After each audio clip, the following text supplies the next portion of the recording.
In this section we'll take a look at some techniques to simulate natural light in an indoor setting. This is a considerably more complex subject than outdoor lighting. This is the room we're going to light. Again, we have to consider direct and indirect light.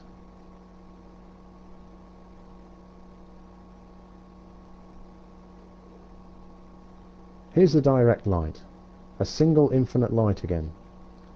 This one has high intensity and casts shadow map shadows.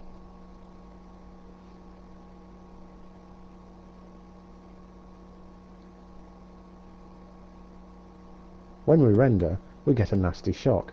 It's dark in here.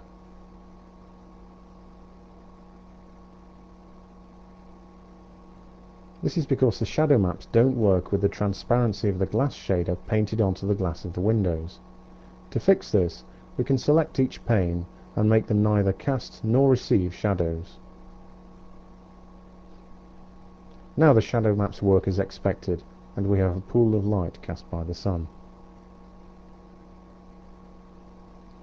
Making the indirect light is a bit more difficult indoors than out. Image-based lights are less useful because they usually don't fit the space we're working with, and you often get shadows where you don't want them, whilst other surfaces are over-illuminated. Instead of IBL, we can place a large number of point lights in the scene.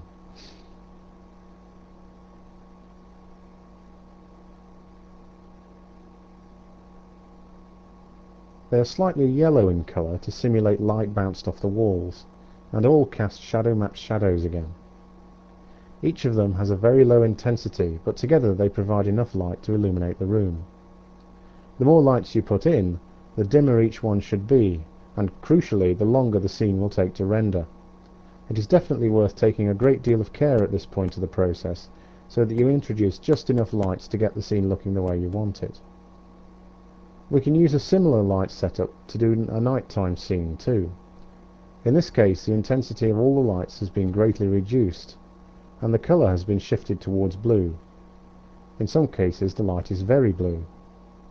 This has the effect of washing out the warmer colours in the scene, and everything appears greyish.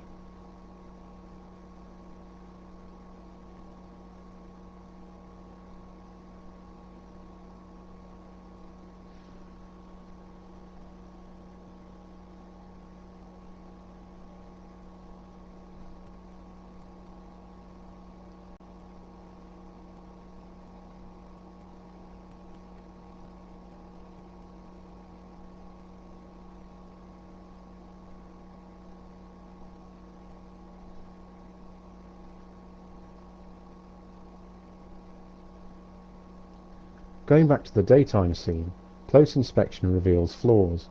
Look at the vase, for instance.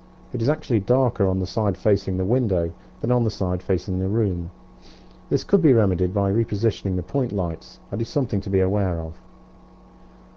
Rather than try to fix this setup, I'll move on to an alternative. I call this the Deluxe Lighting setup because the results can be spectacular. The price we pay is in greatly increased render times. Our faithful infinite light is still there, but in addition we have a pair of arrays of point lights. Arrays like these can be made manually, but there are plugins available which will do a job for you. The array outside the room simulates diffuse external lighting, such as from a bright sky rather than the sun itself. Each light is fairly bright and slightly yellow, and casts the usual shadow maps. The array inside the room generates our indirect light for us. It is carefully placed at the brightest part of the room. This is very important for the overall effect. Each light has the same setup as for the outside ones, but there are fewer of them in the array. For both of these arrays, the lights have squared intensity fall-off. This limits their effect and makes them much more controllable.